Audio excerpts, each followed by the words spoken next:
I would first like to acknowledge that my education took place on the traditional, ancestral, and unceded territory of the Squamish Nation. I'm tremendously grateful to have had the opportunity to work, live, learn, and play on this blessed territory. Thank you to my mentor Jeff for being patient and helping me navigate my way through my final, rather turbulent years at Quest. Thank you, Molly, for also being patient and teaching Keystone this walk despite difficult times. To the Fesson and Trott Foundation, thank you for supporting my undergraduate education and allowing me to pursue my interests at such a unique and brilliant institution. To my friends at Quest, thank you for all the walks, games nights, wacky late-night conversations, and of course rides to the grocery store. And finally, thank you to my family for the many stories and insights that can't be found in books. Hi, my name's Sammy Dill, and today I'll be telling you a story about a tiny island called Bermuda. I was born and raised there, and so were many of my ancestors, going back to somewhere around the year 1618. You may know the island as a paradise, or perhaps home to a rather pesky triangle. Stories have immense impacts on the places which they are part of, so as human impact on natural environments increases, the way we value and communicate about them becomes increasingly important to ensure their ability to thrive. For my Keystone, I created a collection of artworks in Bermuda's marine natural history. Using art as a tool for inquiry and expression, I consider Bermuda's marine ecosystems and their history of human interaction. Art, as a medium of storytelling, can influence the way people value Bermuda's marine ecosystems and encourage their future stewardship. Bermuda is a small and isolated archipelago, only 21 square miles in area and nearly 700 miles away from any other landmass. For reference, that makes my country about half the size of Disney World, with more than the distance between Vancouver and Calgary of ocean between it and any other land. Bermuda is an unusual place, not because of a mythical triangle obstructing travel through its waters, but because of its setting. The island is a life raft of sorts, a tiny, unlikely oasis within a vast world of blue. The only organisms to call it home were extremely lucky to arrive there.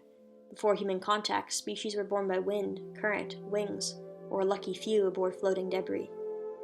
Bermuda at this time was so isolated and unapproachable due to its protective outer reefs that the first people to ever live on the island didn't arrive until the year 1609 in a hurricane. They were British colonists traveling to Virginia and found the island devoid of people but host to hundreds of nesting seabirds and other organisms that were unique to the island and unafraid of man. Bermuda is situated within the Sargasso Sea, which is the only sea defined by current rather than coastline.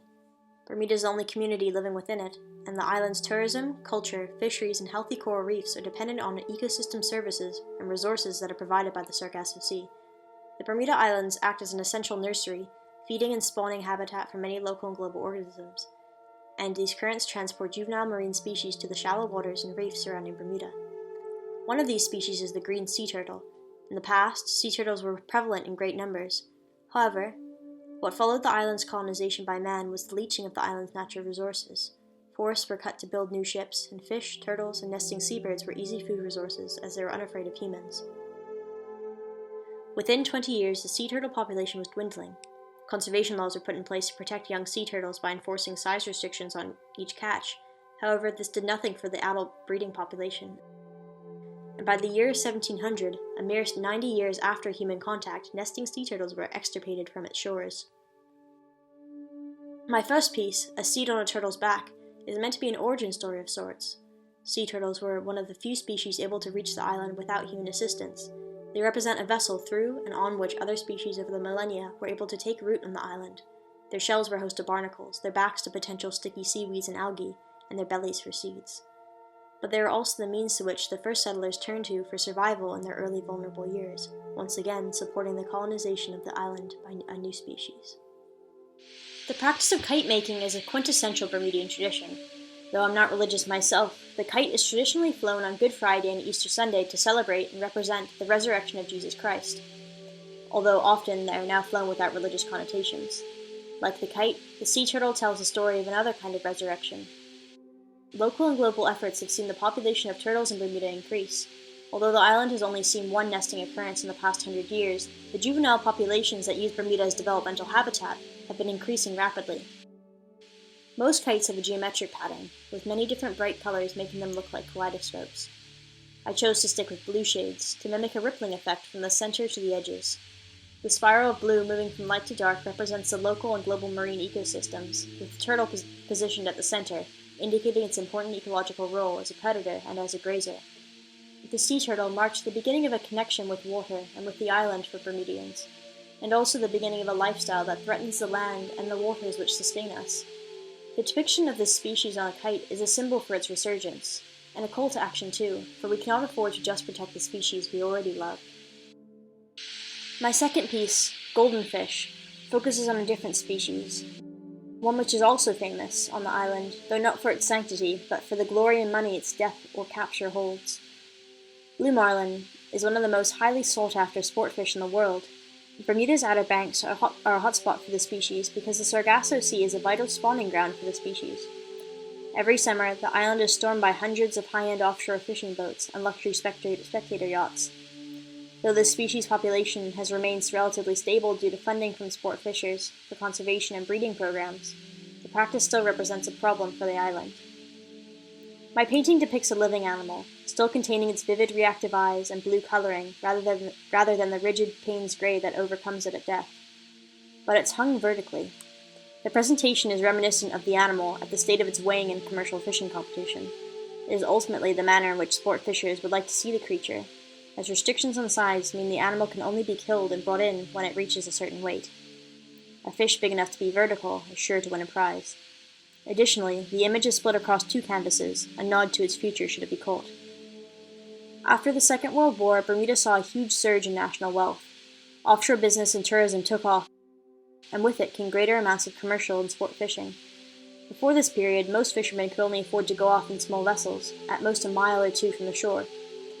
Access to the offshore has meant that large predatory fish like tuna, shark, and wahoo are targeted, putting pressure on a vulnerable group. This is a golden fish. Though inedible by most standards, it's still worth a great deal to those involved with the ocean surrounding the Bermuda Islands. It's a trophy for fishermen coming from overseas, money in the pockets for locals from the tourism that the tournaments attract. The gold background is meant to represent these different perceived values, and I hope that by contrasting the image of a living fish with the position of a dead one, it might coax dialogue about the intrinsic value in the species not related to money or fishing prowess. Boat building has been a long-practiced craft in Bermuda, and became one of the biggest industries in the 18th century. During these times, Bermudians had to build ships from scratch to deliver passengers to the Americas, Caribbean, and Europe, and repairs were often needed when the boats would crash onto the reefs when trying to dock. Into the 21st century, boatyards are still an important industry.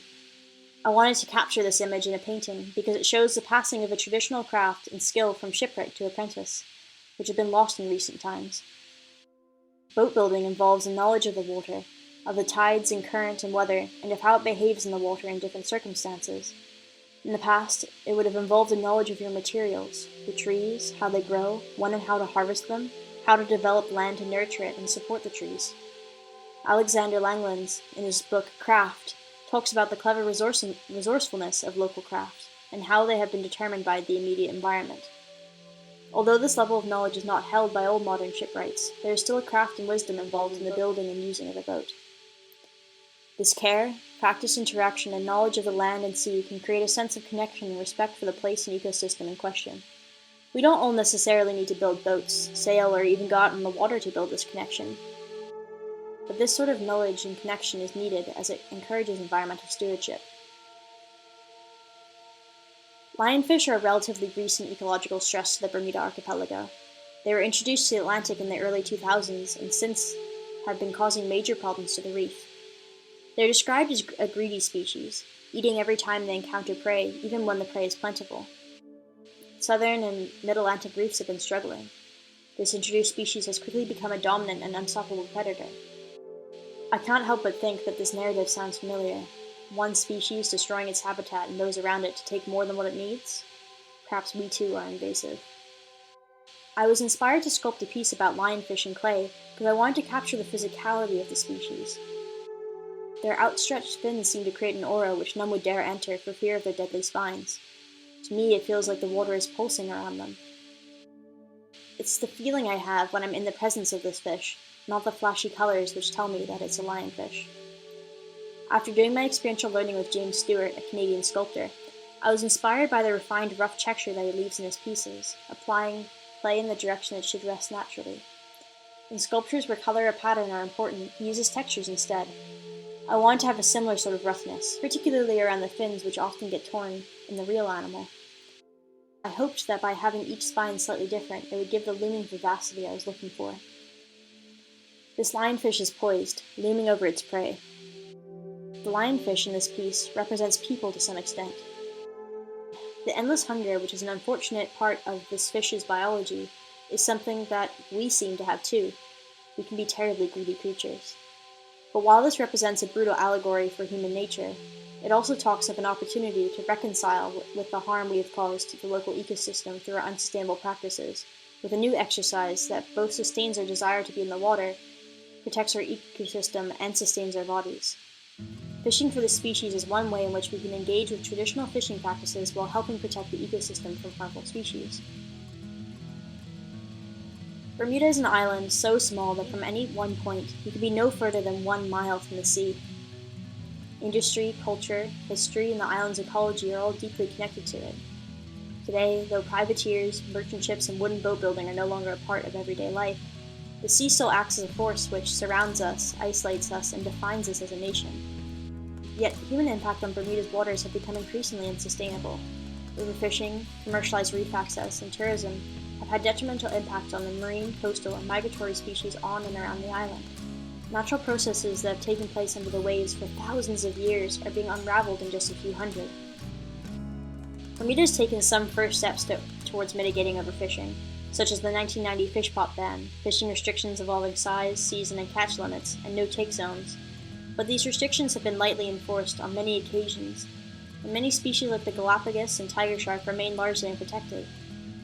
Bermudians need to engage with the ocean in less destructive ways, by fostering a sense of connection through education and creating intrinsic value. Art is a medium that asks to be seen, and it also asks the viewer to look at whatever it's describing in a different way. I hope that by depicting something simple and unextraordinary in many of our lives through this conspicuous form, it will facilitate dialogue and consideration of these vital ecosystems, and ultimately encourage their future stewardship. Thank you.